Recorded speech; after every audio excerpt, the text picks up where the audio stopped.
Hello friends, मैं Vishal Singh, BCom e learning.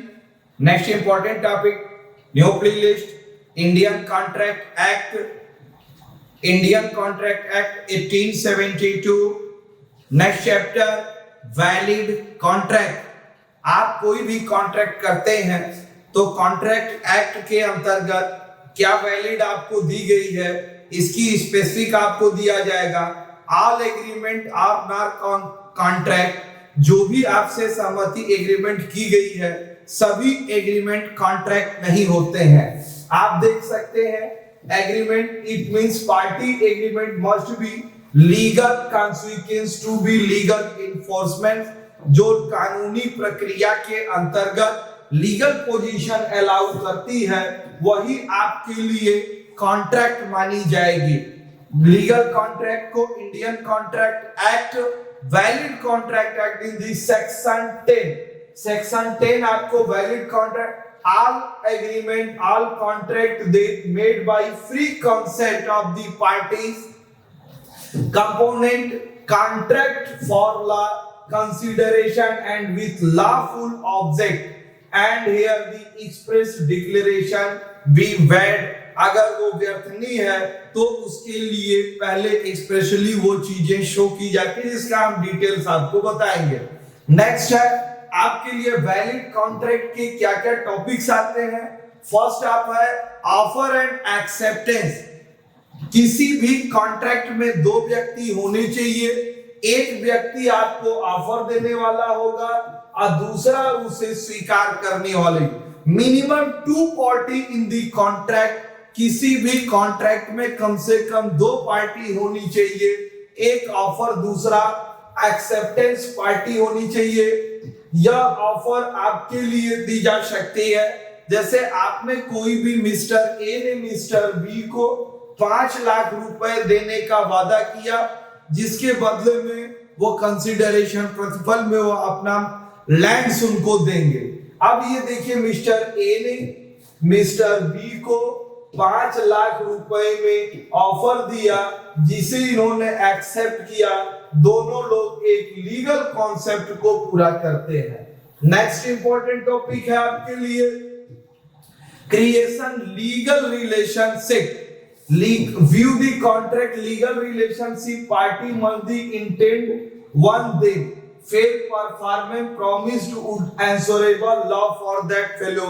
Legal considerations, कानून से हटकर के किसी भी पोजीशन में आप निर्णय नहीं ले सकते। अनलॉफुल वर्क करने के लिए आपका कोई भी कॉन्ट्रैक्ट नहीं हो सकता। लॉफुल कंसीडरेशन, ऑब्जेक्ट आपका लॉ का फुल होना चाहिए, मतलब कानूनी रूप से होनी चाहिए।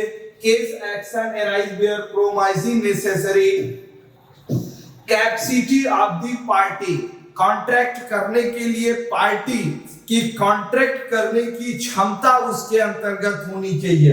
फर्स्ट एज ऑफ पेनल्टी, वह माइनर नहीं होना चाहिए, मेजॉरिटी एज का होनी चाहिए, जिसकी उम्र 18 वर्ष से अधिक होगी।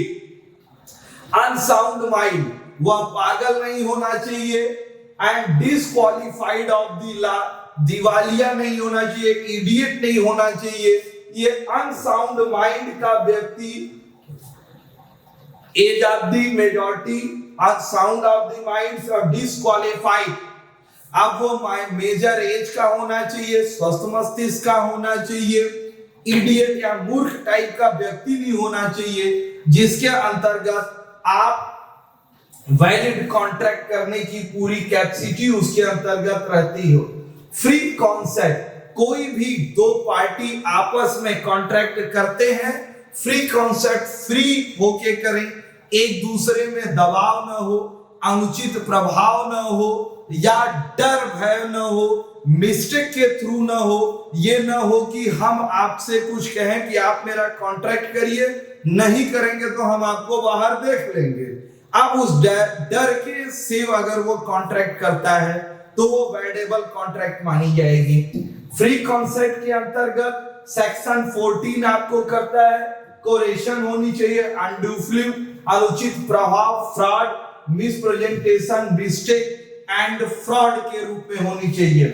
अब कोरेशन को हम आप देख सकते हैं कोरेशन को हम सेक्शन 15 में देख सकते हैं, अनड्यू फ्ली को हम सेक्शन 16 में हो सकती है, फ्रॉड सेक्शन 17 के अंतर्गत हम फ्रॉड के डिटेल्स को देखेंगे, मिस्टेक को हम मिस्टेक आपके लिए 21 से ले 20 एंड 21 सेक्शन के अंतर्गत आप देख सकते हैं, जिसके संबंध में नेक्स्ट वीडियो में डिटेल करके 22 सेक्शन हम आपको देंगे और आप इंडियन कॉन्ट्रैक्ट एक्ट के प्लेलिस्ट में जाकर पूरी डिटेल्स वीडियो देख सकते हैं।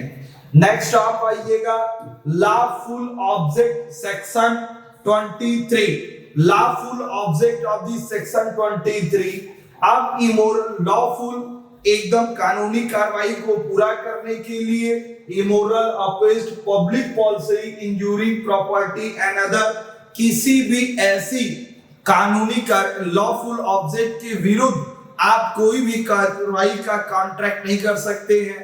पब्लिक पॉलिसी गवर्नमेंट की जो रूलिंग है उसके विरोध में जाकर के आप कोई कॉन्ट्रैक्ट, अब ये कोई कहे कि आप ए ने बी के साथ समझौता किया, अब बी ने कहा कि फला व्यक्ति को यदि मौत हो जाए उसकी मर्डर होगी तब हम आपको 1 लाख रुपए देंगे, तो ये अनलॉफुल ऑफ द कॉन्ट्रैक्ट है या अवॉइडेबल कॉन्ट्रैक्ट पूरी तरह से व्यर्थ मानी जाएगी।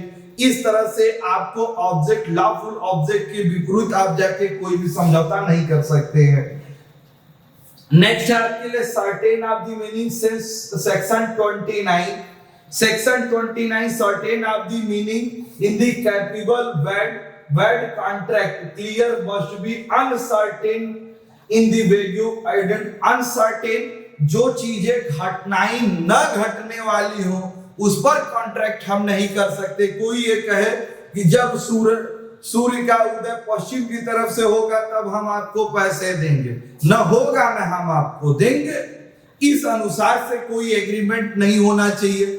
यदि आप फेल हो जाएंगे तब हम आपको पैसा देंगे, तो इसका ऐसे कॉन्ट्रैक्ट नहीं करनी चाहिए जो शुरू से ही एकदम व्यर्थ नहीं मानी जाती हो, तो ऐसी अनसर्टेन। नेक्स्ट है agreement not expressly declared in bad, agreement ऐसी हो जो शुरू से व्यर्थ मानी जाती हो, जिनका पूरी बिजनेस पर भी पूरी अनलॉफुल कंडीशन में होती हो, जो सेक्शन 24 से 30 के अंतर्गत आती हो।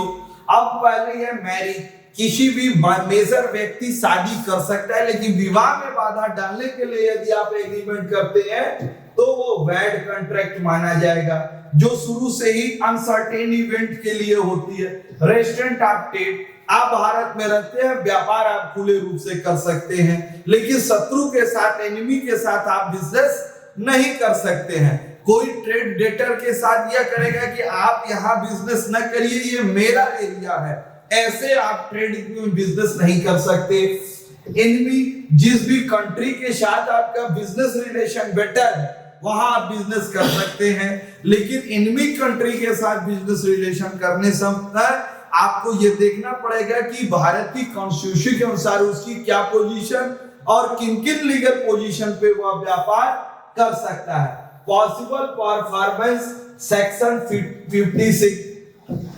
56 आपको कहता है इम्पॉसिबल ऑफ द वर्क, जो कार्य पूरे नहीं हो सकते उस इम्पॉसिबल वर्क पर आप एग्रीमेंट करते हैं तो वो कॉन्ट्रैक्ट नहीं माना जाएगा। ये वैलिड कॉन्ट्रैक्ट है। Impossible itself in the 56 state of the agreement impossible itself bad, ये पूर्ण रूप से व्यर्थ होते हैं। नेक्स्ट है completion of legal formality, oral arrangement good return contract specific that agreement must be writing by registered required be formality, आवश्यकता पड़ने पर हमारे जो कॉन्ट्रैक्ट है वो रिटेन भी हो सकते हैं, जिससे दोनों पार्टियां उसे अपने पास रख सके। आज आपने वैड कॉन्ट्रैक्ट के सेक्शन 10 के स्टार्टिंग टू एंड वीडियो देखे। ये वीडियो आपको कैसा लगा ये कमेंट बॉक्स में आप जरूर लिखिएगा। आप अपने इस channel WeCom e learning by Vishal sir को लाइक, सब्सक्राइब एंड शेयर करें। Thank you.